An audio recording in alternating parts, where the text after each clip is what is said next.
you trying to get crazy with this scene? Don't you know I'm loco?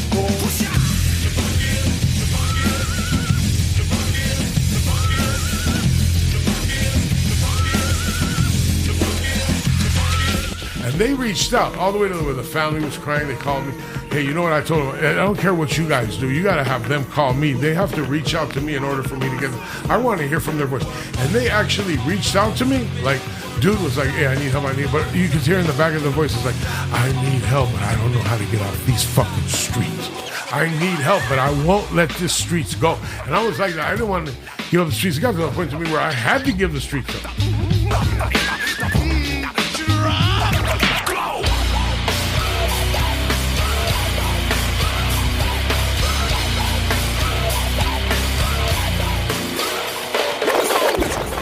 What's happening, everybody? This is Bobby Ruiz, a.k.a. Bobby Tribal. And once again, it's time for the Lower Left Podcast. We're right here at 17th and Island in beautiful downtown San Diego. Beautiful for the most part, you know what I mean? So today, I try not to get overly political with this show, but there is an issue that I've been involved with, and I've actually come to address with some city officials, and just lately with one of our senators. And I got a pretty cool response from up in Sacramento this morning. And the issue is homelessness. If anybody's been to the building, we've had it pretty bad around here in the past. It was really bad. And then it got better.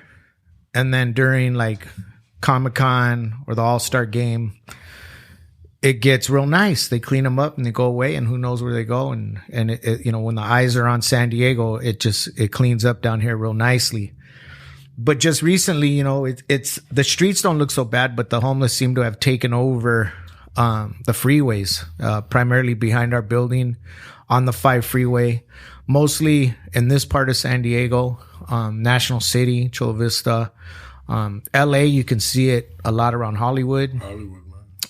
The homeless people, just yesterday, a friend hit me up, a good friend, that somebody had gone into, a homeless individual had gone to his wife's work and just destroyed a bunch of property, just kind of threw a fit. Obviously somebody with a mental illness that just goes in and fucks up this establishment, and basically there's no repercussions. They just basically left. The cops showed up. They couldn't do much. But anyways, one thing that I want to get clear, or just express myself, is it's really important that you understand that I am sympathetic and for the homeless crisis and the homeless issue. And this is because I see it from my office window every day. There's different types of, obviously there's different types of homeless people. The first and foremost that are out here that shouldn't be out here are the mentally ill. There's people out here that are sick, that walk around all day. It's obvious they're mentally ill. They're sick. They don't have anybody else. Their families have probably decided not to, or don't have the ability to help them, to house them, to put them in a home because of whatever reason, financial reasons or whatever reasons there may be. So there's a lot of people on the street that are mentally ill that should not be on the street. Period. They should. This is the United States. This is California. We're the most taxed state in the fucking country. And we can't help these people. Second is there's veterans out here, and I've spoke to some, and, some of the veterans are also, they have PTSD. They want nothing to do with any sort of institution. They don't want anybody telling them what to do. They don't want anything to do with the government. They're distraught. They're just unhappy. They're just ill. They're, some of them turn into alcoholics, drug addicts, whatever. Self-medicating. Self-medicating. And they don't want anything to do with the VA but they do also deserve some sort of assistance, some sort of housing, some sort of structure, some sort of attention from the government. And then, you have people that are drug addicts. You have people that are alcoholics. You have people that sell the dope. And these are homeless people. And you have people that prey on these individuals also. We're going to get to my very special guest today. And the reason I invited these two dudes today is one, because he's a great friend of mine, OG Lepke. Right. That's right, OG Lepke. Thank you. Soul Assassins, a great friend of mine. And Lepke has been homeless. And Lepke has had his substance abuse problems. And Lepke brought a real cool dude that I was able to meet today named Paul, who has also had homeless experiences. Right. What's happening, Paul? How's it going, brother? It's going good, man. And both these dudes were able to get themselves off the street and get themselves into programs. And I guess I'm saying themselves because it takes an individual to have that desire, that want to actually get themselves or help get themselves off the street. And there's a lot that I don't know about these homeless people. But what I do know is what I see. And what I see is that this crisis seems to be concentrated in certain areas of the city, the state. It's okay for people to set up tents behind our building downtown in the East Village. It's okay for them to set them up in National City and Chula Vista, but it's not okay for them to set up tents or encampments in La Jolla, in Del Mar, in Coronado, in more prestigious parts of the city. So my perspective on that is, if California has a homeless problem, then California as a whole should share in that burden, and we all share in the problem, not just these people that live in these neighborhoods that are being stuck with the brunt of the problem. We pay the same amount of taxes. We're trying to operate businesses in our building. Why are businesses less relevant than the businesses that are in these more prestigious areas? So that's kind of one of my gripes, and what I've been expressing to city officials and now state officials. And I have got a response from some of them, but Lepke knows firsthand, about life on the street, and as a homeless person, and as somebody and so does Paul. And that's why I think it's important to get their perspective on what's happening in the streets. It always brings me back to the 1984 Olympics in Los Angeles when it wasn't really a homeless population like what we're seeing nowadays with you go to down here. I noticed when we're driving through the freeway and everything that we were noticing even more as we came through than I did last time. Last time I was here, what was that, 3-4 months ago? I don't know. Yeah, it was a while back. Yeah. Right. So we're coming this time. We were noticing as we were coming into the city off the freeway. Excuse me. I was noticing that you can see it a little bit more, as whether in a few months it hasn't got that bad. Whereas to last time I seen it. Back to what I was saying about the Olympics. 1984, they had to clear the streets. They had to get Operation. I think Daryl Gates put it in effect. It was called Operation Hammer. And there's a book you could read. It's called The City of Quartz. And that's when they had to clean up LA in order to get the Olympics going, because that's a thing that around the world, global. Excuse me. You have to blame the Barrio Dog on that. Shout out Barrio Dog. That's right. That's what we come down. A little bit of espresso. Right. And then I got lots of espresso. But yeah, so what I'm getting at is the fact that they go in and they get the gang members off the street. They say if the Olympics just was to hit, Diego in a month from now, all this would be cleared out. Where do they go? They would come and they would do something. They would they'd open another prison. They'd open let's open this yard over here on that yard, put these guys over there, and But basically, yeah, it is. I've seen it getting a lot worse. It's a change from the last time. I've been a decade, out of state prison and out of the streets and out of Skid Row, or just living that lifestyle. I was the type of dude that I would get in front of the tent on a crate. And I'd go days in and day out, using drugs and just trying to maintain, being stable within getting, using the drugs to a certain extent to where I just get well.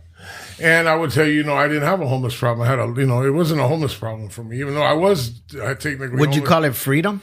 I see on that, if you go to Fullerton, where the homeless people are in Fullerton in Orange County, they have a thing where they beat up that guy, Kelly. Remember that when they beat the kid up? What was his name? Yeah, the homeless guy. They beat the homeless guy up at the what do you call it? No, they did it in the train station. You got him in the train station. And I always see what they wrote right there. It doesn't say, well, we're not homeless, we're home free. There's a difference. So a lot of these individuals, basically what they don't want a house, they're setting up housing and they're putting people You know, they're like just got all this money. Like they got all this money in LA to where they're opening these little, you know, I saw it on the news. They're like, they'll get a property and they'll put these little houses. They're like, not shacks, but, you know, so there is a way that, you know, the state and the government, they want to deal with it. And like I was noticing in one of the letters you had, it said that, it says, hi, you're addressing, who addressed this letter? To where it says the city. Now I've been noticing that, like that's what they sent me in the media, like in LA in the media. You got who's that mayor? What's his name? What's our mayor's name? The mayor of I don't know. I don't know who the mayor of LA is. Right, the mayor. Well, anyway, that mayor. I forget his name, you know, but he's Shout out to the mayor. Yeah, of LA. the mayor. That we don't remember his fucking name. Not. Yeah, no, it ain't Garcetti. Garcetti's like a district attorney or something. Gil Garcetti is like. Isn't he a Chicano mayor? No, this dude. Look it up for me. Hey, Paul. Benny. Look up the mayor of LA. Anyway, his name's on the tip of my tongue. But they got all this funding. Like this is like what they're giving you here is they're like, okay, we got this under control. We have every 2 years, the city of San Diego will receive $27 million. Is a lot of money. This is under the new program in the first year. This is a new program, and they told me that the city of San Diego. Eric Garcetti. Yeah, it is the mayor. That's the mayor, Eric Garcetti. Okay, that's him. That's the mayor. Yeah, and he's like really cool. Like he's really like casual when he expresses that they have all this money for the homeless problem, but yet we drove down Skid Row. Me and Paul went down Skid Row like a week ago just to go down there. We like Paul's up and coming photographer. He likes to take pictures. We go down there and take pictures. And go meet up with Esteban and do.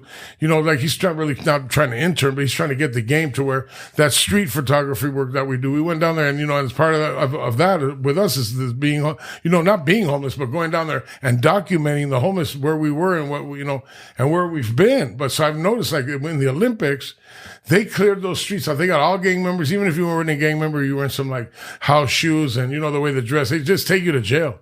So basically what would happen if like say the Olympics hit, which you're not going to hit, wherever they're at. So any type of homeless person, if they was a gangster, if they were mentally ill, if they were a vet, whatever. They're going to relocate you. They're either going to take you to jail. They're going to figure out, I don't know. They got me out. Like I remember the Olympics, they came and actually, I was doing burglaries and crimes and I was breaking the law. So therefore, they got me, they seen a way where they could take me in. I didn't see the Olympics or nothing. 1984, they took me off the street and I noticed that the LA County Jail was packed. They were like, what are you in here for? I don't know. They just came and locked me up and said I had this, so a lot of people were not only just getting framed, but they were locking you up. They figure it out like it's gotten bad. Like I look at it right here, and it is. It's a lot of these. So basically, it was kind of like the same thing that I was saying that happens to downtown San Diego during Comic-Con. During Comic-Con. Or during the All-Star game. What do they do? Like when Comic-Con comes, all this cleans up? A lot of it cleans up real nicely because the world's eyes are on San Diego. But they want to make sure that they're not showing any of this, the problems that San Diego has. So a lot of this cleans up. So what I've been hearing is, we work with this local organization called Environmental Services. And they do a good job. They help us, if there's people that shit or piss or vomit or trash or whatever it is around the building, they come and clean it up right away. Right. So, have they been putting the porta potties they had them here, but they had 8 of them across the street, but we were able to get those relocated. Right. Where's the mission where they eat? It's around here. So it's right here down the street. It's called, real close and that's another organization that I'll speak on a little bit earlier, because all they really do is feed them. They don't provide anything else rather than feeding them. So people have a tendency to congregate and to gather around where they know that a couple times a day they're going to open the doors and come out and feed them. But what is also happening is people with the right intentions, good intentions. Sure. They come down here and they want to bring, their church groups or kids or a group of friends, or an individual comes down and goes, you know what, I'm feeling good this week. I'm going to go down. I'm going to provide some food for the homeless people. Exactly. Little do they know that part of that, some of it they eat, some of it, if they bring them down in packed plastic bags and containers and cups and whatever it is, all that shit ends up trashed all over the street. And then it's also like the drug, the drug of choice now is like, it's that methamphetamine, that fentanyl, or whatever they're mixing it. Yeah. And what that drug is doing is it's leaving it's leaving a bag of, like, it's like I remember when I was doing it, like we would do a lot of drugs and we wouldn't like really trash the spot, but that like the meth really has them to where it puts them in a frame of mind where they get sleep deprivation and they really like start tripping out and they start going through like trash and like it's a tweak trip. It is a tweak thing. There was a guy the other day that swept out all around our building, just had a broom, and I don't know, nobody knows who he was, but he was sweeping the whole block, and we're like, wow, this guy should come around more often. But going back to what I was saying is environmental services comes down, they clean the bridge, they put signs around the building that the people can't pop their tents here. They do all week. They know that when they come on Tuesdays or Mondays, whenever they clean, that they just move for a little while. They clean it up, power wash it, and then right when they're gone, they move right back and they set their tents up in a real clean area. So basically they come and they clean for them so they can reset up again. So every week somebody comes and cleans up after them, throws away the trash, power washes their area. They come back, they set up again, and they're good to go. So the problem being behind not just our building, but there's homes here. There's families that live across the street. There's families that live down the street. So there's kids. And there's kids. The kids are walking while they're like shooting knives. Right. So in their backyard, there's people that have encampments. They have tents. They have trash. They're like pissing. right up in the back. Yeah, they're pissing. They're shitting. They're doing drugs. They're partying. Whatever it is. So these people have to tolerate that because, from what I'm hearing from environmental services and Caltrans, I mean, and the police department that's not our jurisdiction. That's Caltrans. So how are they accessing this area? The fences have been cut open. The locks have been busted, and they're wide. The freeways are a free for all. If you want to set up a tent on the freeway, go for it. No one's gonna fuck with you. You could live on the freeway. You could have trash. You could do little fires. You can basically, basically, it's like Caltrans. And this is the other problem is going back to the amount of taxes that we pay to the state of California. All these people leaving California, we get taxed up the ass. Where's that money going? Why isn't Caltrans doing their job? They can't clear the freeways? Yeah, they're talking about all this money that they're writing you in the letter about $27 million in the first year. Right. So nobody's seen any of this. Yeah, going back to this letter. So I wrote this letter and I sent it around all over the place. Yeah. Shout out to Alonzo at Clean and Safe. This is the guy who's been directing me. He goes, well, you need to send that to this senator from our district or whatever. So I sent it up there and I've sent it to the mayor's office. I've received no response. I've received no response from other organizations, but surprisingly, I did get a response from this guy's office, who is Christopher Vallejo, and he is our district representative, the office of the Senate. They're doing in LA, but I've noticed that when this comes into play, like what you're doing here in LA, that there's some groups out there that are going in front of City Hall and they're going like they're actually like they're protesting this, and none of the funding is. Some of my friends from Logan Heights are involved in the same situation that I'm in, because they're finding Barrio Logan around Chicano Park with the same sort of shit. But let's why is it okay in our neighborhoods around these kids, around these businesses, around us as minorities or people of color, and it's not okay in certain other parts. And Paul made a good point earlier. He said, well, that's where your business is. Well, but when we set up our businesses here, it wasn't this bad. It got better. We cleaned it up, and then it's gotten progressively worse. It wasn't like this the last time I was here. Nah, man. Like it's just like they pushed up in there fast. Right. And I'm not just saying we're in it and we're here, living amongst it. Right. But so are so many other people and so many other families and so many other homes. And we pay the same amount of tax as everybody else does. Sure. So why are we not receiving the same sort of care or protection or whatever it is? I'm going to throw something in on that. And tell me if I'm wrong, but in this area, you probably have twice the amount of cops that roll through here than you do in like La Jolla, Coronado and stuff like that. You're right.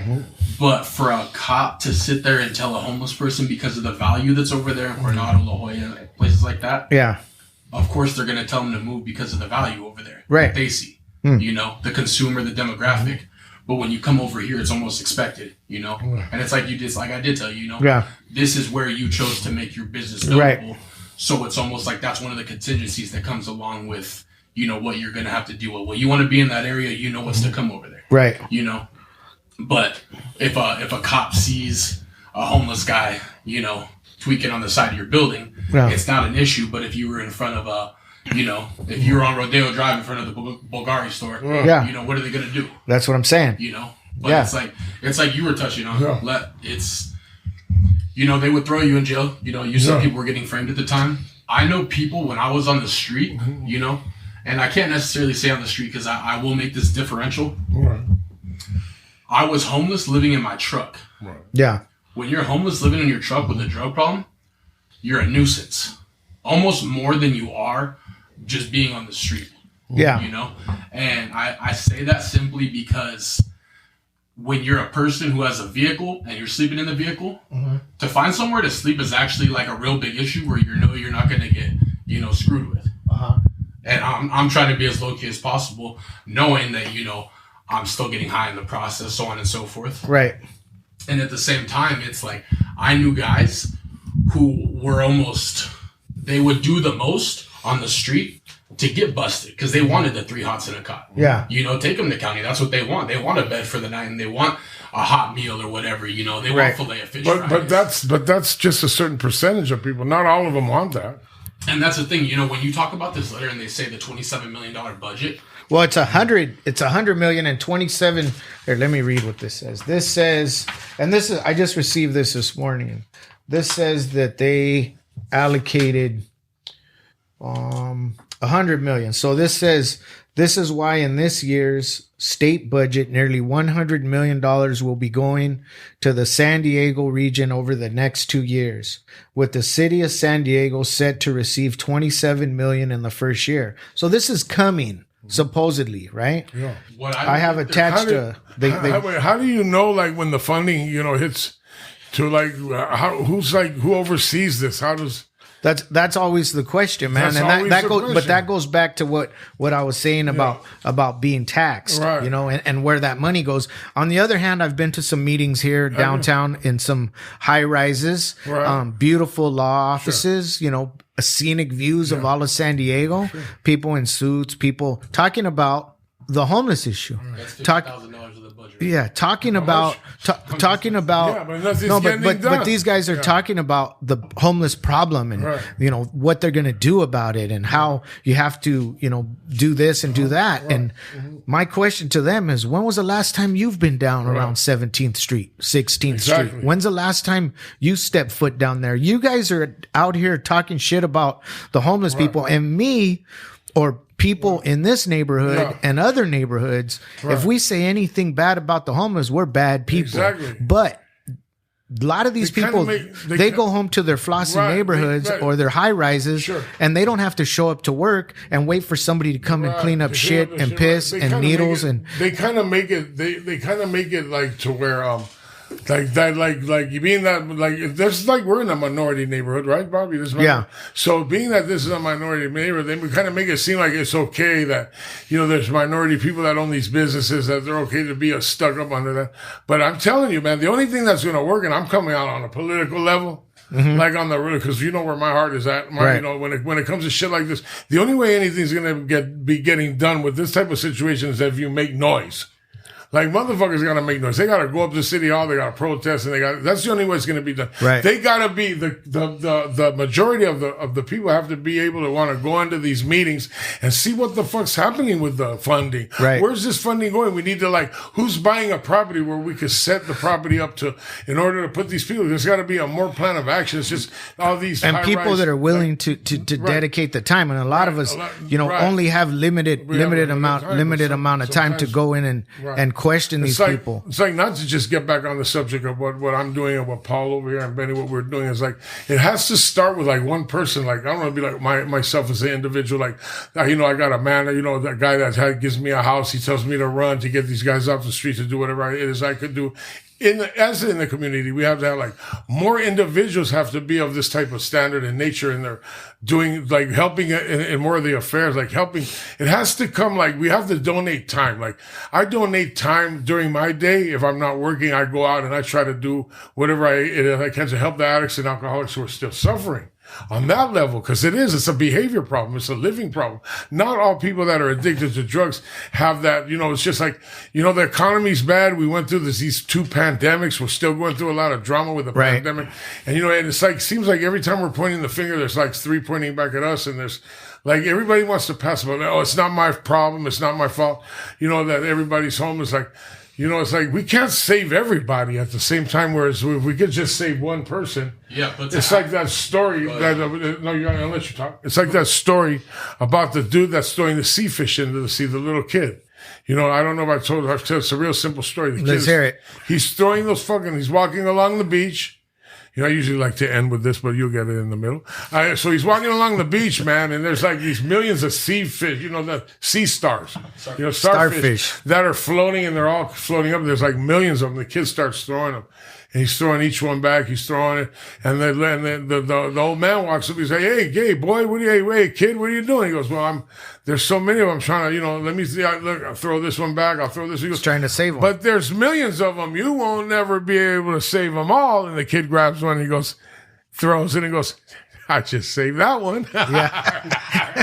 There's one I just saved. Yeah. So it has to be more people looking at the situation. Like we're going to go out in the community and we're going to do it. Has to be more action. But like, here's, I think part of the problem, Lepke, is some of these people, and you know this as well as I do, and so do you, Paul. Some of these people do not want to be saved. Right. Some of these people have a desire to have a sort of freedom where they can do their drugs, they can drink, they can party with their friends, they can live in a tent, they can get fed because they know that God's extended hand's going to feed them, Father Joe's going to feed them, their church groups are going to come and feed them, so they're completely enabled to live a certain lifestyle where they can party their asses off, do as much dope as they want to do, smoke weed, whatever the fuck their thing is, and live freely, not pay taxes like the people that are owning businesses or have to put up with their shit. But right. But at the same time, if these people, let's say they say, you know what, fuck this, I need to get into a rehab. How difficult is it for a homeless person?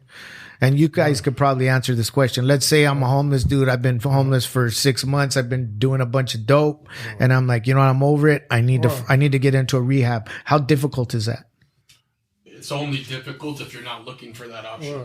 But is it how easy is it to acquire that? Like to actually find a rehab that's gonna let you in? Based off my situation, I mean, he was around at a different time, so there's a generational gap here. But I know with my situation, I was on the street the day before I went into rehab. I actually caught a case, and so I'm sitting there and. One second. Let me do something real quick.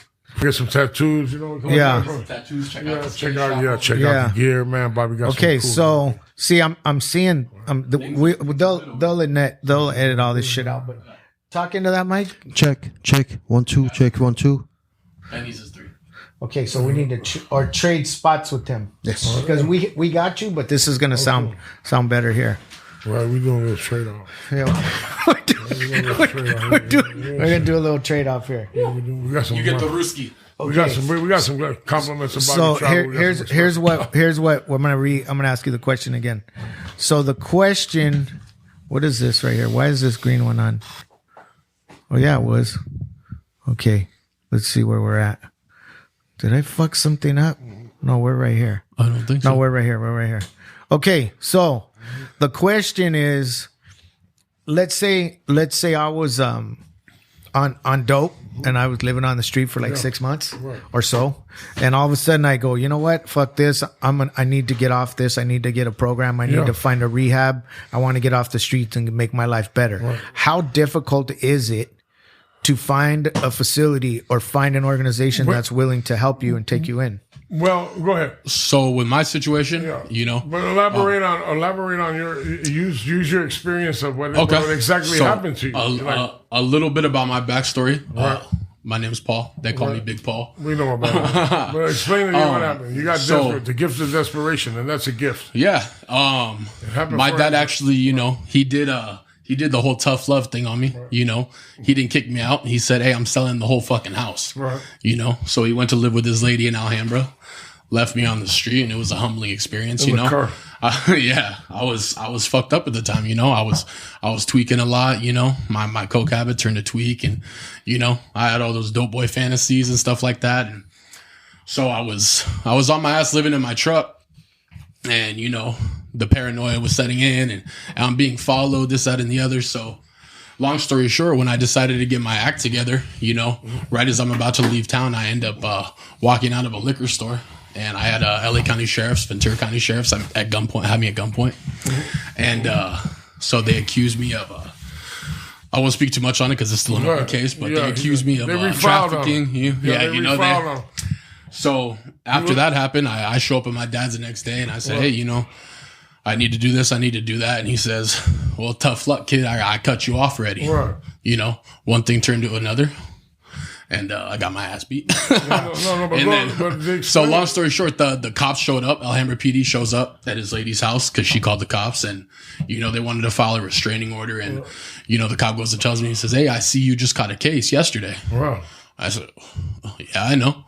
And he said, "Well, here's the thing." He says, "You still look high to me." He says, "So 1, you're not getting back in your truck. Right. 2, that truck's in your dad's name. 3, your license is suspended. Yeah. So you either get to walking," he said, "or I could call a lady from the liaison's office or something like that.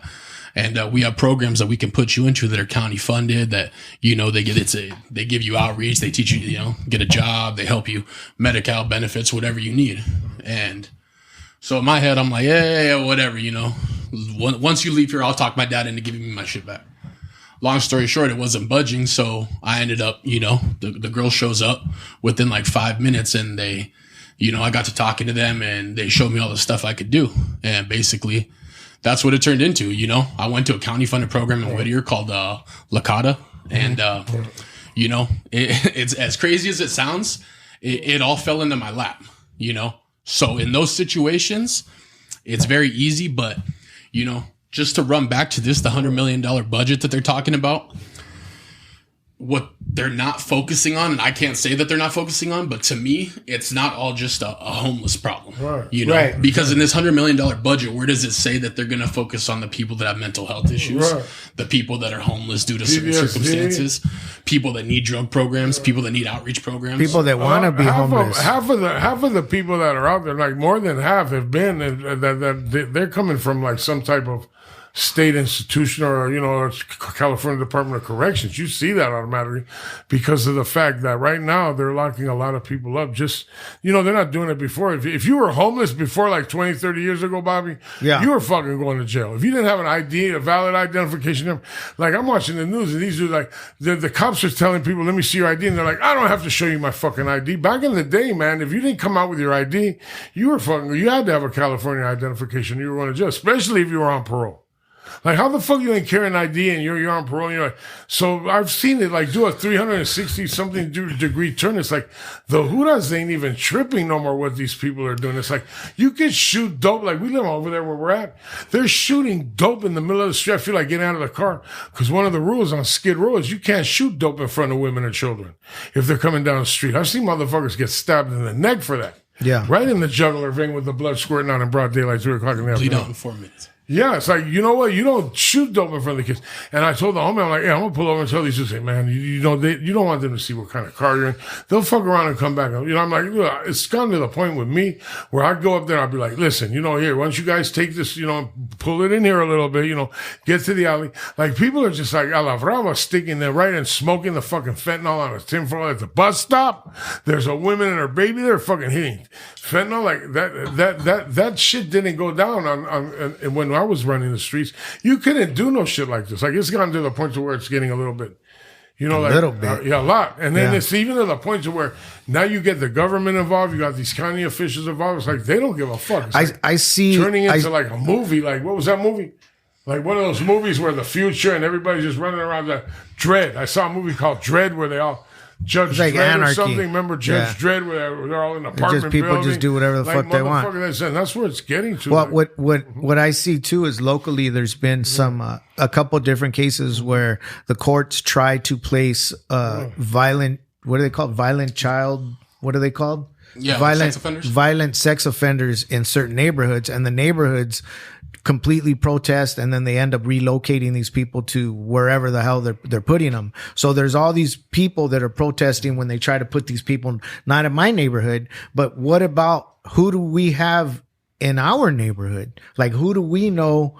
I don't know anything about these people that are camped out, across the street, down the street, and back of the building. Like, there's all types of people here, but it goes back to what you're saying. Who are these people? And some of them, they don't even carry IDs. No. So, but with that also being said, COVID fucks shit up too, because a lot of these, the cops or the people that are working the streets, they don't even want to communicate with these people. They don't want to hold their ID. They don't want to talk to them. They can't arrest them. The jails were closed. So it's been, I think COVID has probably worsened the situation, but at the same time, it's, that shit is going away now. So it's time to fucking get back to work and make some issues. But I guess one of my questions also to you guys is it's not a percentage, or maybe a percentage. How many people do you think out there that are homeless right now, that are living on the streets,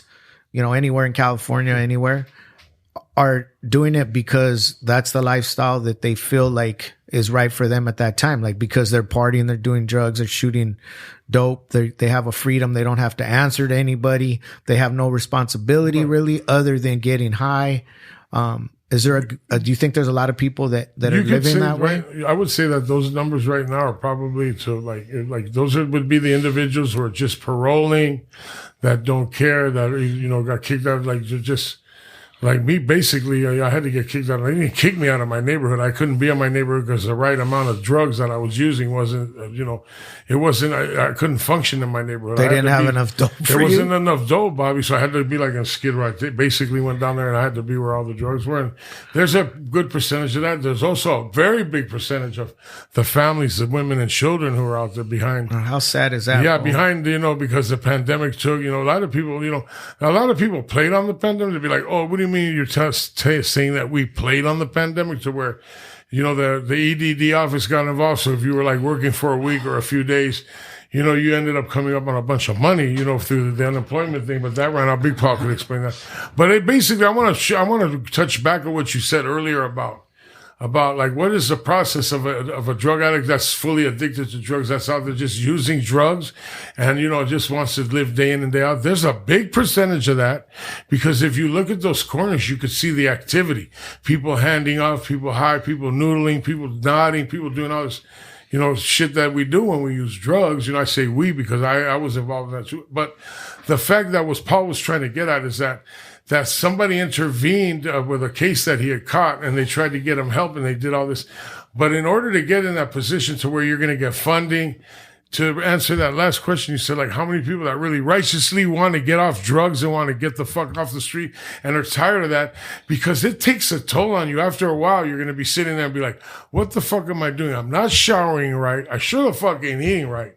I'm not having a bowel movement right. Like, after a few days, you ain't having a good bowel movement.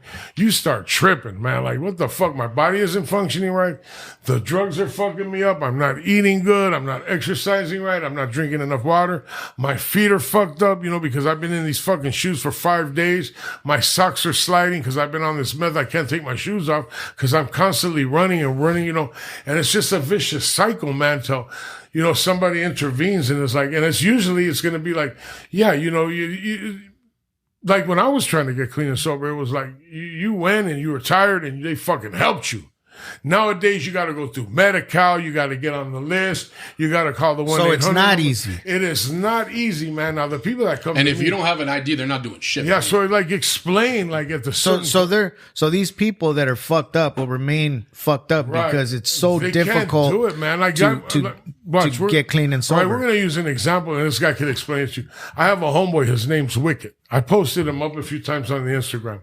We went down there to help him. I'm going to talk a little bit about it, and I'm going to because because Paul might see a certain things that I might not see in it, but we directly know that him and his old lady, they want fucking help to where they reached out and they called. We want to get some help. I even had a young lady help me to try to help the girl that was in the same position, not really the same position, but the fact that she knew what my homegirl needed. And they reached out all the way to where the family was crying. They called me. Hey, you know what I told them? I don't care what you guys do. You got to have them call me. They have to reach out to me in order for me to get them. I want to hear from their voice. And they actually reached out to me. Like, dude was like, hey, I need help. But you could hear in the back of their voices like, I need help, but I don't know how to get off these fucking streets. I need help, but I won't let the streets go. And I was like that. I didn't want to give up the streets. It got to the point to me where I had to give the streets up because my fucking legs swelled up so bad. My health got in the way. And they told me you had several situations where you had to get off. Right. I had to go before, so I went like drastically, like, God damn, I need to, God, help me. And I went in the hospital because of my health. And what ended up happening with me was I was put in a position to where actually, and I even black out a little bit, because I had some things happen to me recently. But anyway, so I kind of blank out. But the fact of the matter is that there came like Paul would tell you, we went down there, man, to help this guy. We actually went down there. He had the fucking tent. It was like, that would have been probably the penthouse of the suites of the tents. He had he had a tent set up where there was a 3-bedroom suite. He had a living room, a bedroom, and then probably a game room where they all were smoking meth in the back. But the tent was like, we just went by there. Chilling. Yeah, we went by there like 3-4 days ago, and what happened? The shit was burned down to the ground. How'd that happen? We don't know how to, because we're going through there at night. We ain't trying to kick it in the day. Even though we took a Esteban down there. We documented some shit. We took some pictures. We did some shit that has to do with the memoir. I got my memoir. So we were basically not really doing research on my memoir. We were just going back there and getting the feeling of how the street was when I was out there and hanging out for a little while and getting that feeling like, damn it, it's hard, man. Even though we were kicking it, Paul will tell you, we was down there with the dude and he looked right at me. He goes, I'm going to tell you, I'm not ready. How did he say it? I'm not ready to come out of it. What did he? The way he put it was that we were talking about throwing hands and stuff. Dude's a fighter. He can fight. And he says straight up, I don't care what y'all say. You got to bury me with these gloves. Yeah, he wasn't trying to come out. And he's a good homie, man. He's like, look, I'm the last one here. And I don't got any homeboys out there on the street. He's like, what them dudes say? What do you mean they're down in TJ? Have the neighborhoods down in TJ right now? I got to have my neighborhood. He goes, what good are they down in TJ? They ain't helping me up here. Yeah. Like, I'm trying to, I want to continue. Not only is he addicted to drugs, but he's addicted to the lifestyle of collecting rent, running around the hood, putting people in check. That's an addiction. Before I was addicted to any drugs or doing any shit, I was addicted to the neighborhood and just being out there and living in the street and not coming home. And I want to be kicking it. Like back then we didn't have tents. We had clubhouses. We had the shack in the back and we set it up like a weed spot. That was our fucking tent, But nowadays people are looking at it like they're in their adolescent years. Oh, we just set up a tent on the street. It's cool. Let's go camping. Listen. And I remember when I was on Skid Row, it's a whole trip to go to Walmart, or not Walmart, but Kmart, Walmart, and go buy the tent and then figure out where you're going to put it. Like I rolled with some homeless dudes that did that one day. There's people now that show up down here with tents, with trucks full of tents, and they just hand out tents. And then people, well, you need a tent. Well, here's your tent. And then they had this, they do this cancer run. Like I forgot what it's called, the women's work, a beautiful thing that they do for cancer. Right. And they had pink tents for the ladies that did this organization. So when this event, I forgot what it's called, some cancer thing. All the tents were hot pink. So what did they do after the event was done? The breast cancer awareness, whatever. Sure. After it was done, what did they do with all those hot pink tents? What did they do? They brought them downtown. They gave them to everybody. There were hot pink tents I see what you're saying. All over downtown. They gave them away. But it's to me, it's like there's a certain degree of enabling going on. But like I said in the beginning, I am sympathetic and I understand the situation, but I also understand that there's, people say, well, there's this big drug problem going on and it's Mexico's fault or it's China's fault. Right. It's all these other people's fault, but it's not our fault because we got these laws. Mm-hmm. Okay, you want to talk about laws? Try smoking a joint in Tokyo.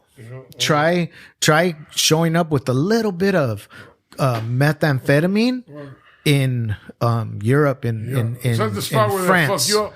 Oh yeah, they don't play. No, so there's laws there that are serious. I'm all for the legalization of pot, like weed. Yeah, that's fine. Like I think it's medicinal. My parents are it helps them with their daily life, and they're in their 80s, and they legally consume THC and CBD, and it's got them off the pharmaceuticals. And I eat gummies that help me sleep, and my kids. Not my daughter, but my boys both smoke weed, but there's a time and a place for it. They're not drinking, they're not drunks, they're both, adults. It's their thing. That's what they do. And I would, they're responsible. They work and they go to school and they handle their business. But there's some scary shit out there. I have a really, really, and I told you this earlier, Lepke, a really good friend of mine who I love to death. He lost his son about a year and a half ago. That's just fentanyl. That's an everyday thing, though. We hear about Paul. We hear about what we're discussing right now. We hear this on a daily basis. Like I went to the meeting on Tuesday, and the counselor got up there and goes, 15-year-old kid, experimenting, he's dead. Yeah, these kids were smoking pills. Right. And the sad part is all the kids around him knew kind of where this shit was coming from. And they let it go.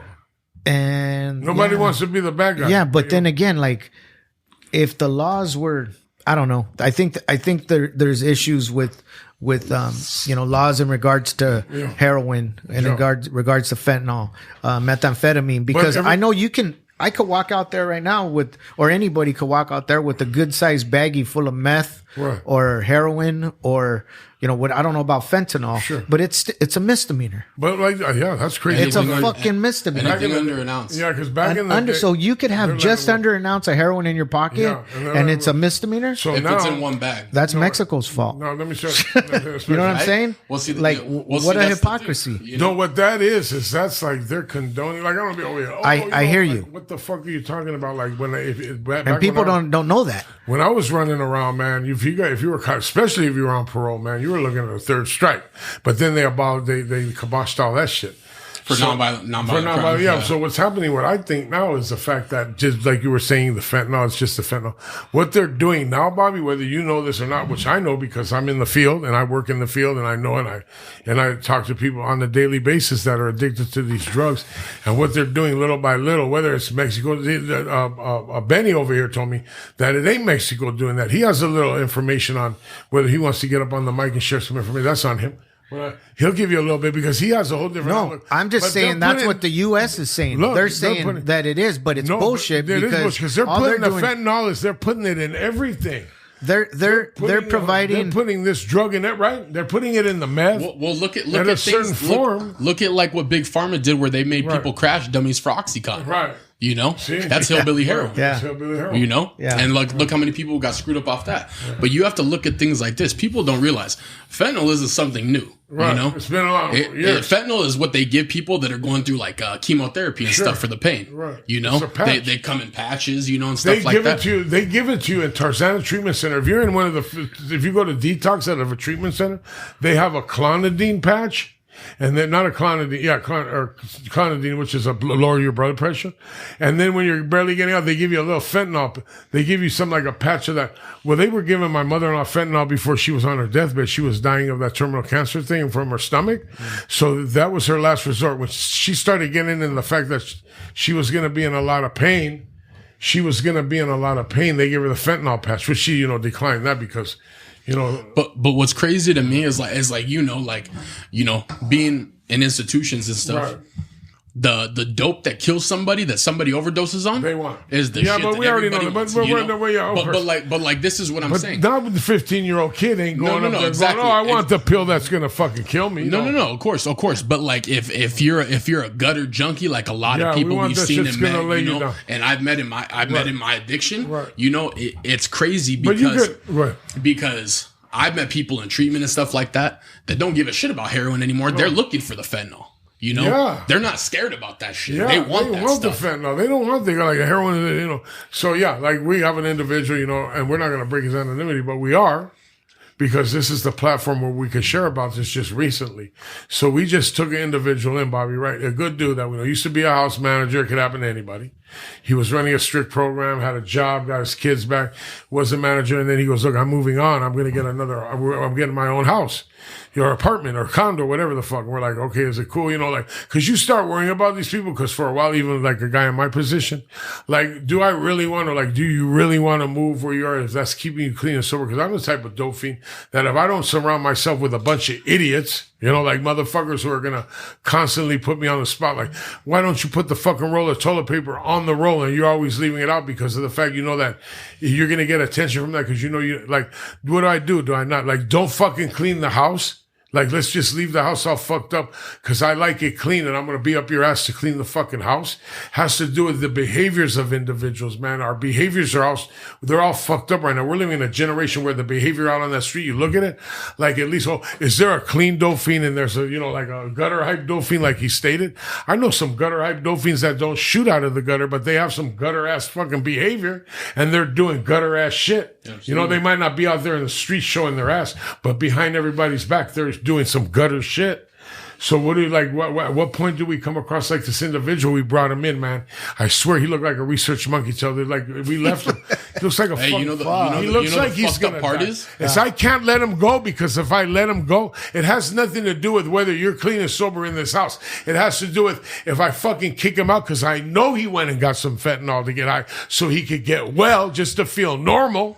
I know he's just doing that to feel normal, right? So what do? Do I kick him out like the other guy kicked out 2 days later? They found him where? Dead in the motel room. They found him dead in the motel. So I look at it. I have enough caring and concern for this fucking dude not to kick him out because this is the type of dude that will go. I'll kick him out, and any little means of money or support that he gets from whatever he does in order to get himself high, and he's only getting high to feel normal.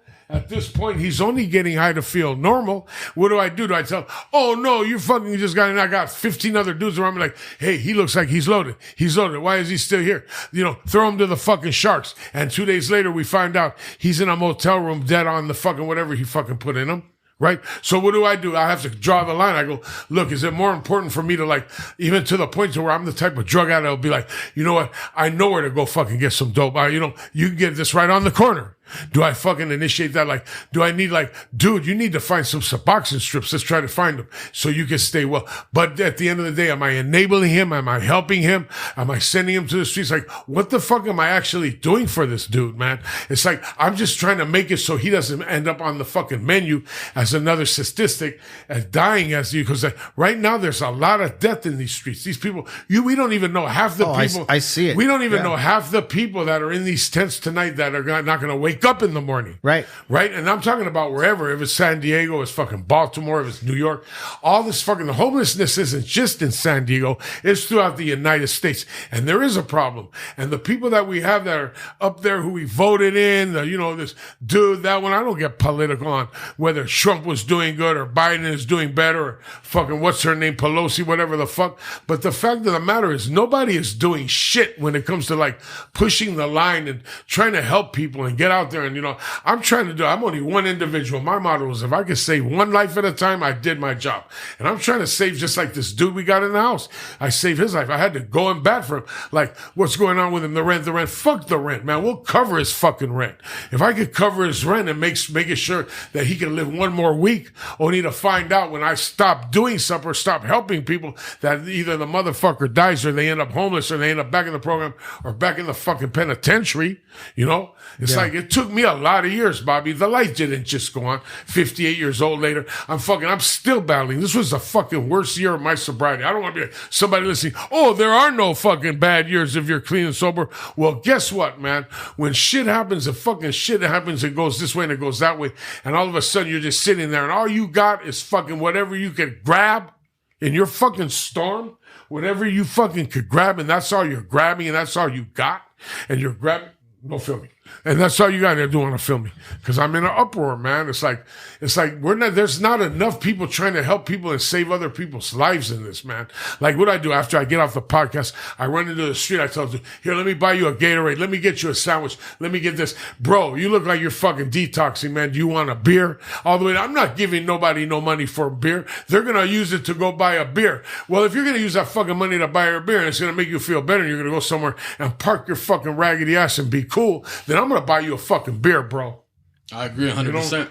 It's like tell him about Chris, man. We got a dude in there, man. He just might fucking die, bro. And you know what? That's what we're coming. Explain. Well, you told me something. The homie of ours that had passed away, you know, Frank had to do what he had to do. Big Love had to do what he had to do as a house manager for the safety of everybody else in the house.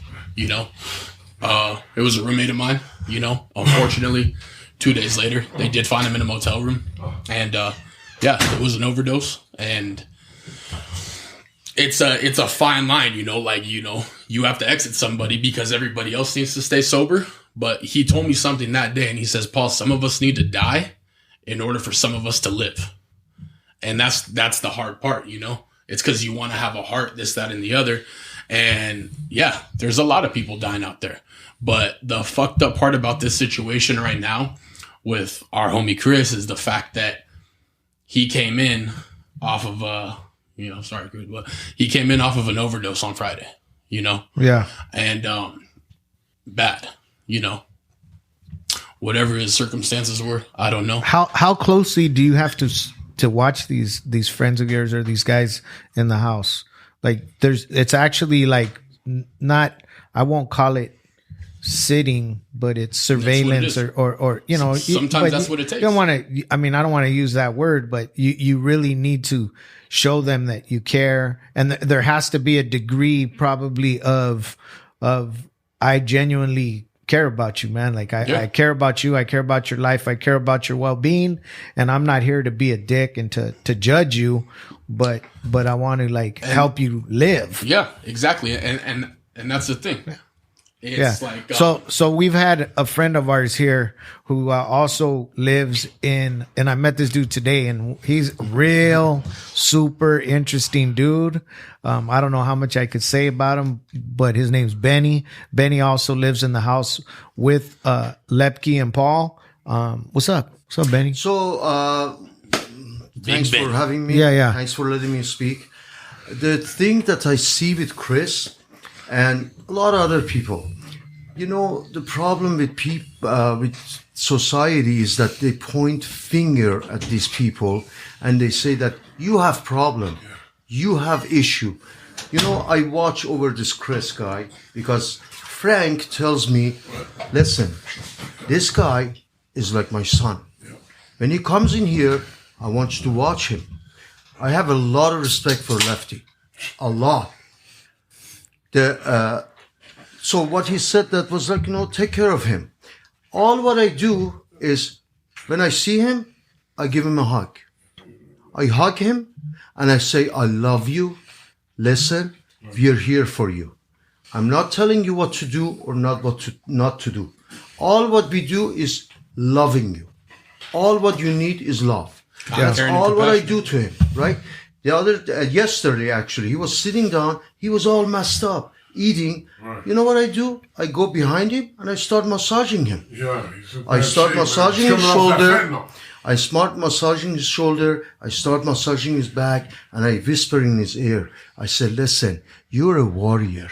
Yeah. Right now, you're in battle, right? If you think that you would win this battle, you will never become a warrior. A warrior is the one that keeps fighting. Right. So if you think that you beat this sickness, you're not a warrior, because day after that you have to fight the society, you have to fight the street, you have to fight your hunger, you have to fight for your money, for your kids. So we are warrior. And the day that you admit that you have problem, that day you start fighting. You stop. Could I say something? Could I? The day you have a problem, you stop, because in order you to surrender. I'm sorry. The surrender. Tell him. Wait. Let me just real quick. Could I talk about you just a little bit? So I met Benny today, and like I said earlier, he's extremely interesting guy. He has trained in MMA. He trains. Could I say that? Yes. And you train people. He's trained some of the most. He doesn't want to mention names, but he's trained some of the biggest names in the UFC in fighting. I've seen pictures. He's not just talk guy, but he's a very humble guy because he won't let me mention these names. But I was blown away by the people that Benny's worked with, that he's befriended, that he's trained. And if you see this guy, he's all business. And I think his history is, I'd leave that up to him as much as he would want to share. But I don't know if this is the platform for him to share because we're on a different subject now. But he would be interesting to come back and do a whole show on what you do, bro. Yeah. But there, I think he's very reserved in his how much he wants to share in his history, and that's rightfully so. But I have what I mentioned. One more thing. Okay, about you can mention. Yeah, right. Please. A lot of people sit on top, right? And they say, oh, homeless, let's help them. Look at them. They're dying. But not in my backyard. Put them over there. Exactly. But I tell you, listen. If you want to help, listen. I have a very good solution. Golf courses. Look at them. They go and put the tent in there. They have a beautiful place to live. You want to hit the ball and run after it? I give you a ball and I make sure you're going to run after it. Put your money in your pocket. You don't have to spend $500 for membership and all this stuff. Let the homeless live there. There's water, there's electricity. But no, not in my backyard. Go next to that guy that's fucked up, that doesn't have money to eat. Yeah. So you go sit next to him that, block his sidewalk and make sure that he gets hepatitis, not me. Right. You disrupt because, part of what I said is disrupts our businesses. And it's not just, the store here. There's kids that come to the skate shop. There's customers and women and people that come get tattooed or, kids come with their moms to the store. There's a lot of people that come to the building. And occasionally, people will walk in and it's fucking embarrassing because, I had to park on the bridge up on the other side and I had to go around the tents and the gutters it's filthy. Last time I checked, I pay the same amount of taxes as anybody else. And I deserve to have a clean street like everybody else and to leave, but we deserve, not just me, but everybody in this building, in this neighborhood deserves more. Like I said, I'm not the only one that's struggling with this. It's the state of California. It's the whole country that's struggling with it. But, it's definitely something that I've become, I guess, a little bit, I'm not going to say I'm an activist regarding homelessness, but, I believe that they deserve help. They deserve programs. They deserve more. But I also believe that so do the homeowners, the families, the businesses. That there needs to be people in these, like you guys were saying earlier. Like, where's this $100 million going to go within the next couple years? Who's going to govern that? Where's that money going to go? All these people that have a lot to say about the homeless issue, I haven't seen them down here. No. I don't see them down here in the neighborhood. I don't see them walking around. I don't see them walking and talking to the families that live in this neighborhood. I don't see them coming into our business or any other business around here and questioning how we feel or the only time you see people like that is like the suits that roll in is when it's going to get gentrified. Right. Yeah. And that's the thing. Has this gotten gentrified yet? A little bit? Not really. Well, the neighborhood has changed because we have all these high rises and we are so close. We're like 4 blocks from Petco Park. Sure. We're downtown San Diego. This is considered downtown San Diego. We're considered the East Village. So it's definitely changing, but, there's the biggest issue, I would say, to not just, this part of the East Village, but, Sherman Heights, Water Logan, the other neighborhoods that surround us. I know National City has a problem, Chula Vista, and like you and I were saying where you're from in Hollywood. Right. Fuck, man, last time I drove through the freeways going through Hollywood, it was like, what the fuck? Like, whoever would have thought, you see people that know Skid Row, or would they research it and they see how it is. who would ever thought, like, cause, so anyway, I'm living, like, I'm not even up there living, and like, right up under me, cause I haven't been to the Pin in a while. So right up under me, it's like, we're pushing up there and we're like getting off on Santa Monica Sunset off the 101, and we're looking at the sides, and it's like, so like, really, who do we like blame? Because it's already going, like, you've already pushed this, like, whoever, like, people are, is it really that bad to where I've never would have thought in a million years that Hollywood, like the streets of Hollywood would look like that. That's a tourist. People come year long.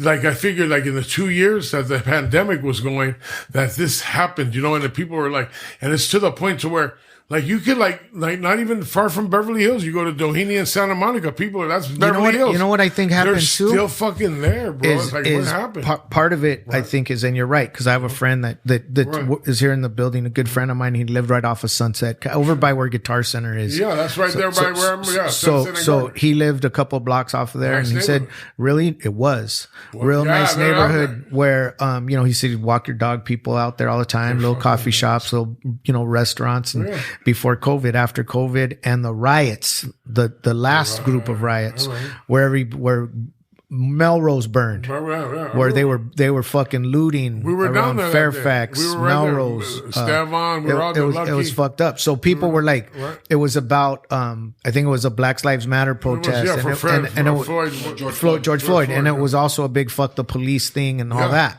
So I think what may have happened also is the reason that there is so many people that maybe ended up on the streets, or the streets are going in a certain direction, is maybe the cop said, well, fuck you too. Handle it yourself. Yeah. Like, okay, you guys don't want us fucking with you, anybody. You don't want us. Everybody's got their phones as a weapon. Right. As a weapon, by that I mean they're videoing everything, taking pictures of everything. Everything is under surveillance and scrutinized. Maybe they just like, you know what? It's not worth it to us. If I arrest this kid, they're gonna find, or if I do this, if I find myself in this situation, people don't appreciate us. People don't, whatever it is. I'm just speaking, like, I'm not saying this is what I think. This is just something that could have happened. And they're like, you know what? Leave them alone. Fuck you too.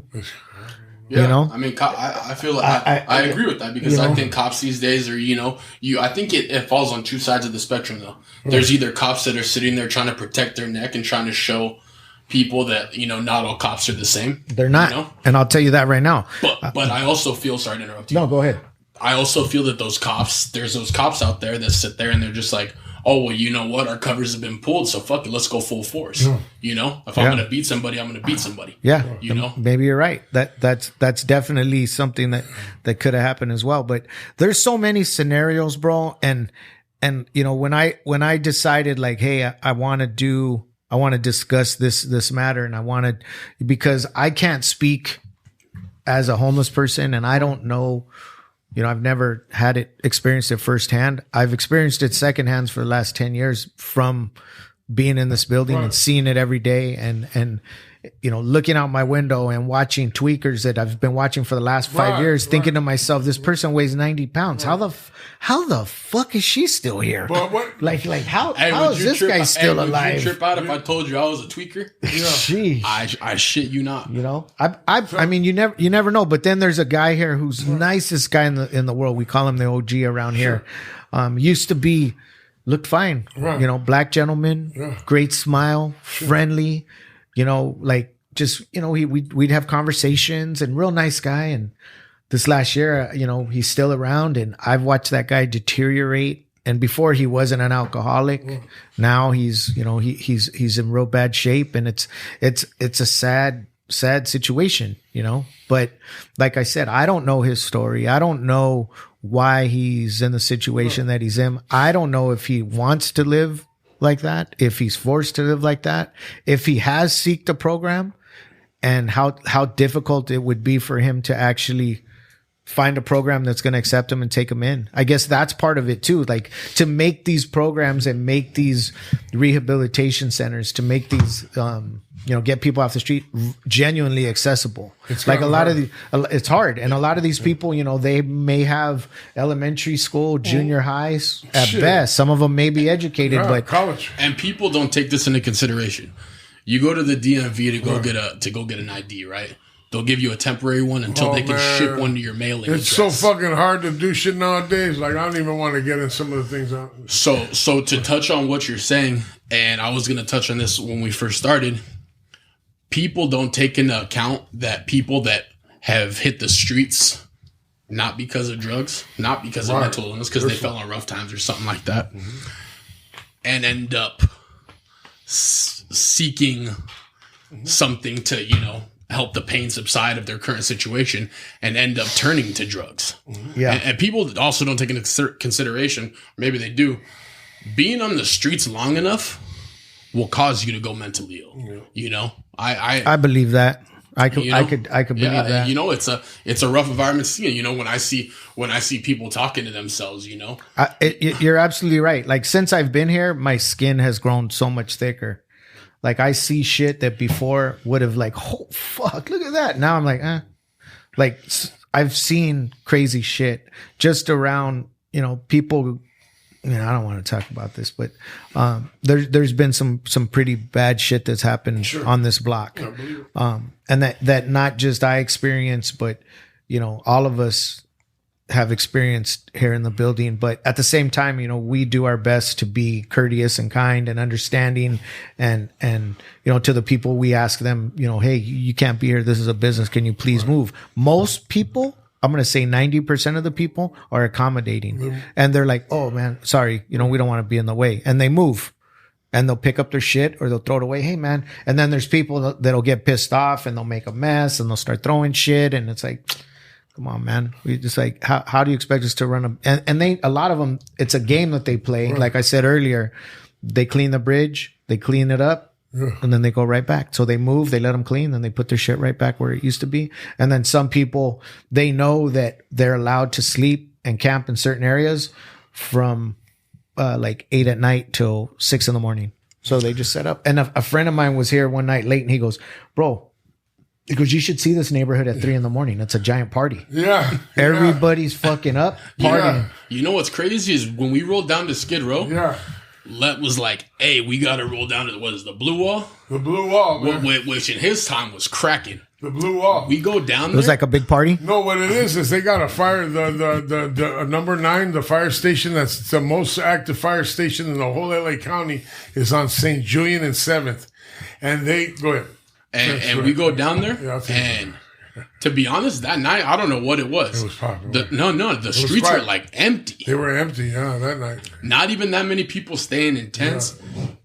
Yeah. But also to touch on something, it's like I've seen it. I've only seen it since I've moved to Anaheim, and just to give a little background, I met Lep because of my uncle. My uncle knows Lucky. They're from the same area, same neighborhood, so on and so forth. And him and my uncle, been an addict since way back when. And, some of us grew out of it. He did good for a long time, But everybody has their demons. Yeah, Porky. Porky's a good guy. Yeah. And you know what? If it wasn't for my uncle making that call to Lucky and putting me in contact with Lucky, it's I had 2 weeks left to go in my program. Yeah. And when I hit my dad up, I was like, hey, I got 2 weeks left. Where do I go from here? Yeah. And my dad said, I don't know. That's how it goes. And, that's a harsh reality of getting sober. Right. What they tell you ain't always the right. Hey, you're going to get all this. You're going to get all that. Shit's going to be great. Sometimes shit goes south before it goes north. After 6 months, 90 days, it's like, where do I go from here? Like, yeah. And if it wasn't for Lepke having a bed for me, shit, I'd probably be back to smoking dope. I'd still be on this. I would have gone right back to the streets. Well, for him to share honest, whether he's going to share honest or not, he's under me right now, so I could share honest. It's like not everything happens like the way we seem that it's going to happen, because at the end of the day, we are addicts, and nobody's above or below a relapse. And me being a chronic relapser, you know what I'm saying? It's like, I understand the way that the addiction had me. I was going with my mother when she was alive. My mother's like, you can't live here under my roof. The only option for you is over there. And I would like So it's like I was kind of like brought up for the past, I have to look at my life like the past 20, 30 years, maybe even with Esteban when he was living over there, still living over there where Cartoon, or you know, that area? Yeah. With Wedo, when he was alive, even Wedo had a spot and we all gravitated towards, all right, so Wedo's the manager at this place. So we were all like homies, you know, men, you know, no women. Men are going to move in here. We're all going to just run. We're going to run a straight program, go to work, be clean and work out. And every now and then, you know, we'll hit a bump. Not as just to say as whether we're hitting bumps today, but it's like Paul, a few of the guys that have been in the program, you know, when you're honest in all your affairs and you come clean, like, hey, you know what? I fucking, you know, I had a bad night, you know? Yeah. You know, it's like what's happening nowadays is people are like, even like, oh, well, you didn't follow protocol. You did this, you know, and you got to go. Then what are we doing? We're off-centering the fact that we're taking somebody's life. You know, we were taking just because you went out and I got numerous guys out there coming. I know if they're drinking. I know if you got, we know when somebody's out of place. You know, so what do? We're just going to make them suffer. They're going to go back to the fucking truck, smoke some more speed, and it's going to get worse, you know? So what do? It's not like like Benny said, there's not enough people with open arms bringing people in with love. It's like, what are we doing it for? Are we doing it because, you know, we're trying to look good in the community? We're helping them out. Or we're just trying to make ourselves look fucking good at the end of the day. It has to do with, all right, where's your caring concern for these homeless people? It starts there. You know, it's not just, you know, I'm a manager at a recovery program. That doesn't mean shit. It's like, where are you at and where are you at with, you know, the spirit? Like, I know some individuals listen, especially one individual might be listening to this. Like, we don't want to use that God concept. We don't want to use spirituality concept. You know, not spirituality. We don't want to use the fact that Jesus walked on water to cleanse me of my sins. We don't want to use the fact, like, it's at the bottom, at the end of the day, it's like humanity, the things that we believe in and the people that we want to help has to start with us first. We fucking help ourselves, then we could better ourselves to go out and treat and maybe help others. It has nothing to do with getting a college degree, Bobby, or going and fucking talking to politicians or whoever the fuck is running this fucking program where there's all this fucking money they say that they have that nobody has fucking seen. Right? And then it's like, go out in there like, you know, we can't save everybody, but let's try to like fucking buy some lotto tickets and hope I get the $29 fucking billion so I can open some fucking facilities, man, to fucking help this homeless. Like these people that are winning. Because the fucking government ain't doing it. The government ain't doing shit. It's like the government, somebody told me, they're just another form of a business aspect of like, we're running a business, running the fucking United States. It's just a business. Like, well, you're a business to where you don't give a fuck if people out here homeless and suffering and dying and fucking have the, the veterans. How about the people that like fought hard for the country? That's what I'm saying, bro. That went and to a fucking lot of them Iraq. are out here. Yeah, they went to Iraq. They're fucked up, man. Like, take some of that fucking money and build another VA that has open arms. Or something like a VA. Let's something do it. that they're maybe more, you know, likely to. I think we should just open some of these communities, La Jolla and them, and fucking, you know, you know what? You take these people for a week or two and see how it feels. Exactly. You know? Like, take these people over, like let them come down here and see what's going on. Right. These people that are out there that are talking a lot of shit. And, we want to do this. Yeah. Well, no, I see people down here all the time. They're taking pictures. They're doing that. But where do you work? Where do you live? Yeah. Like, how are you? Right. How are you helping the situation other than coming down here and criticizing what's being done or the way that they're being treated? Right. We want to know too, like on this platform, like if somebody's out there listening right now and they're like, you know, I got an IG, OG Lepke, man, get on the DM, man. If you got any ideas to run it through us, because we're down to do footwork, man. Paul and a few guys that I have at the house, we're down to go. Like, we'll get in the fucking He's car. right, man. Like, and we'll go out there and we'll come and get you, man. If you have a problem, like we're discussing, I just got a text right now. Who's gonna pay his rent? Like the guy Chris we're talking about, who's gonna cover his rent? It doesn't matter who's gonna cover his rent. We're gonna make sure $145 fucking dollars gets in the envelope, so this guy has another week that he might live another day, because his odds of him not living are very, you know, they're fucking like, they're there to where this disease is taking life. It's not only just the disease of drug addiction, the disease of just being homeless out there, catching MRSA on your foot or getting a staph infection and not having the right, you know, medical deal. You know, like a lot of people don't have the right medical shit. You know, people, you know, I mean, fuck it. If I was out there homeless right now, you know what I do, Bobby? I man down on them. I'd be man down, 911. I'm going to fucking get a bed in a hospital and I'm going to tell them that I got everything crawling up my fucking ass but the kitchen sink. You know what I'm saying? Like, see, that's the thing, you know, it's like, not to sway too far off topic, but it's like, my dad's side of the family is from Santa Monica. Right. My mom's side of the family is West LA, right. Venice area. And so that's the West Side in the house? Yeah. West Side? Okay. Shout outs to Dago. That's right. We got some. And it's like, well, my photography sways to a certain point because I've heard the stories, seen the outcome of it. You know, my mom's brother, heroin addict, bad. My dad's brother, heroin addict, bad. Yeah. Porky, Porky, love you. We love you, Porky. We're here for but it's, I got to grow up in a suburban neighborhood because my dad moved us out the neighborhood. You know? He's over there where Risk is at. Risk. Oh, in Thousand Oaks. Yeah. Is that Simi Valley? Yeah. You know, that's where I grew up most of my life. But it's not when you still have family in a certain area.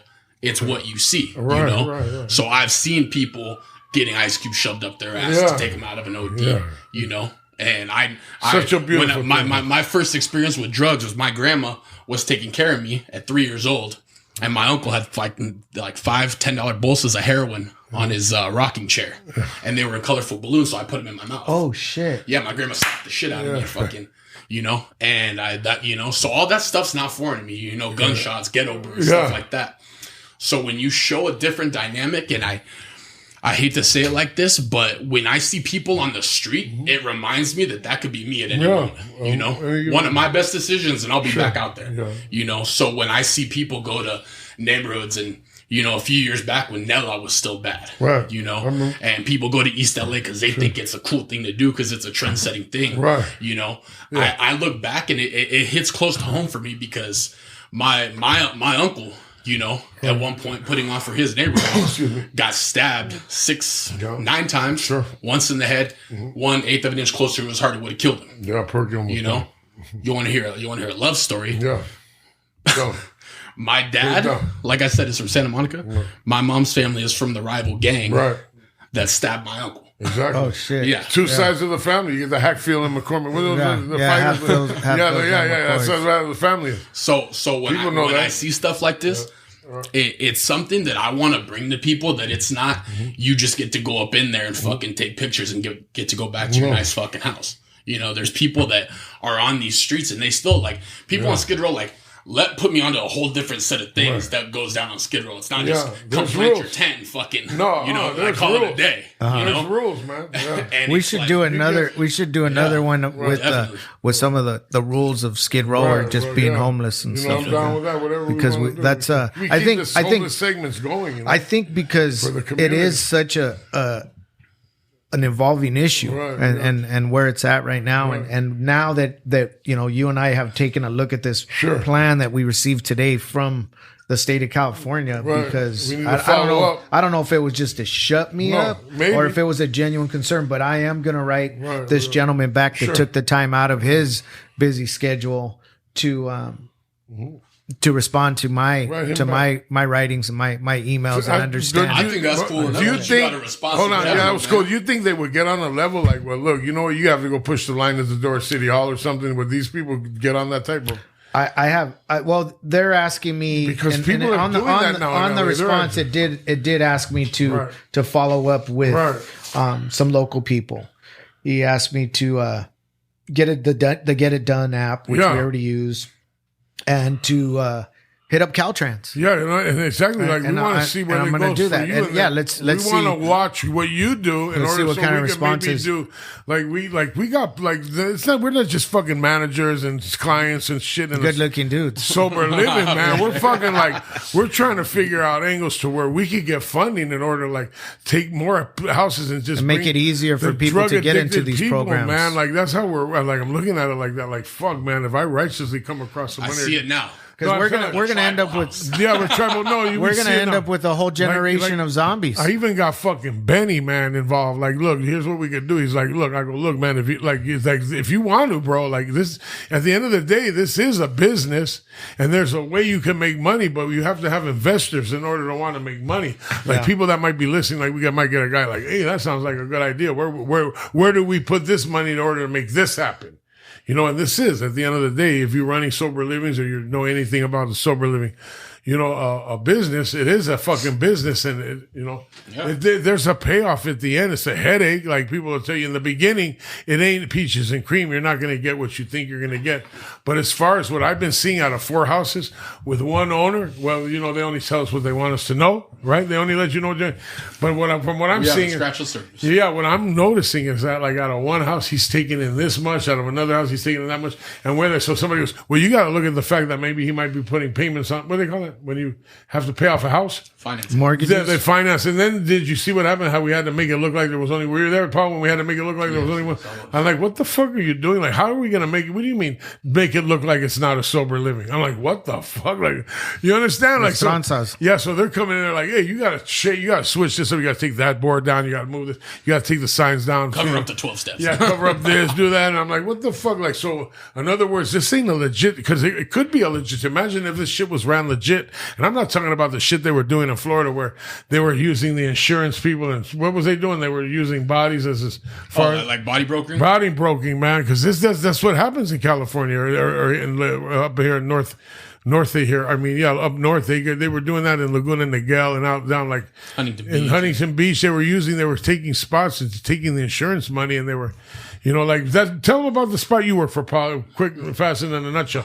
Tell them what happened. I go. I'm gonna get rid of this motherfucker. He wants to be a manager. Tell him you're so hot to fucking manage a fucking sober living. Let me send you over there. Listen to this story. So I went to go work for a program that was in Huntington Beach. Listen to this. I'm not gonna drop any names. Yeah, drop it. No, I'm not gonna drop it. Yeah, confidentiality. It doesn't matter. I signed an NDA or NDA. So what goes down is when you have these insurance based programs. All right, listen to this.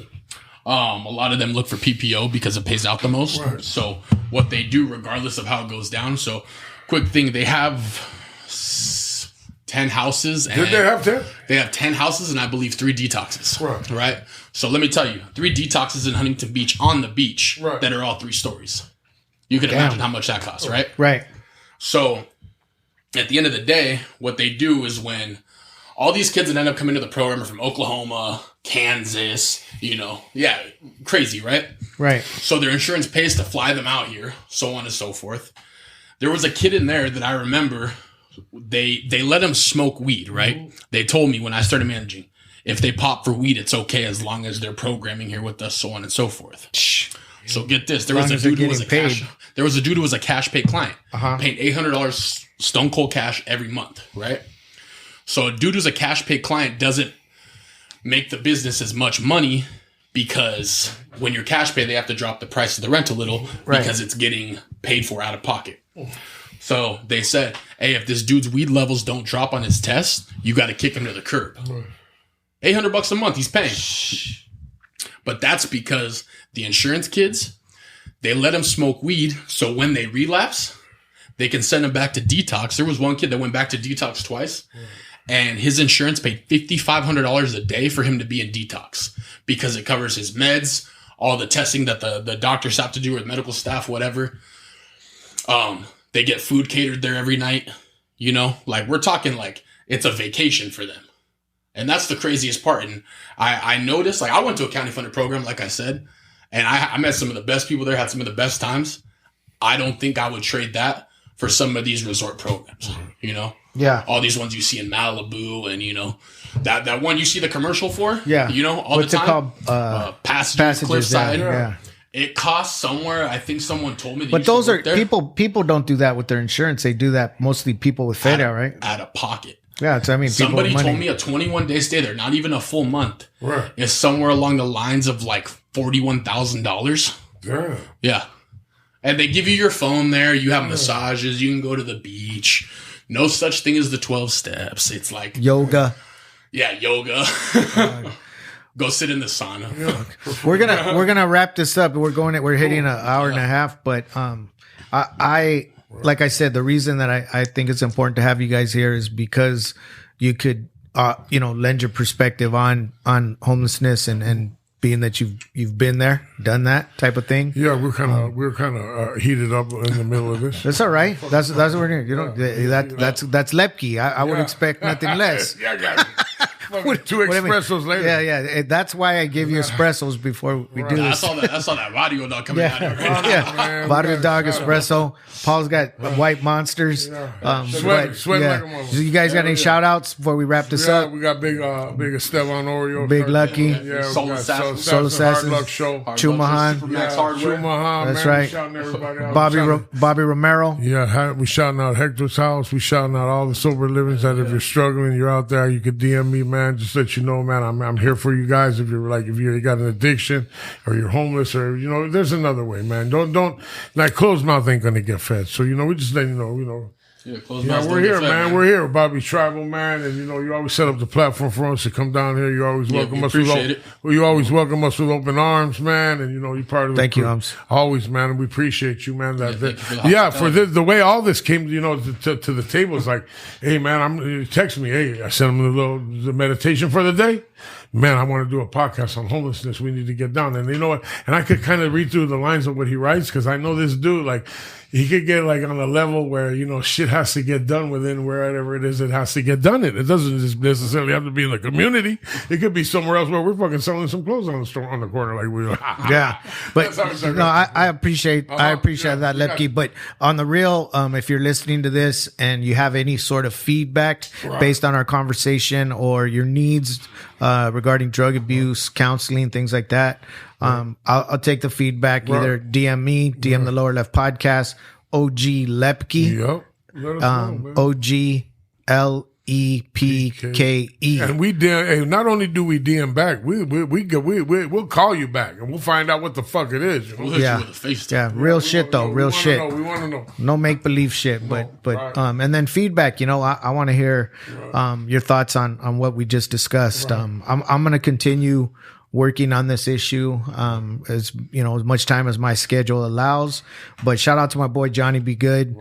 Missed you today. Thanks for helping me set this up. But Lower Left Podcast. All right. That's right. One for the books. That's as political as I think we're gonna get for a while. All right.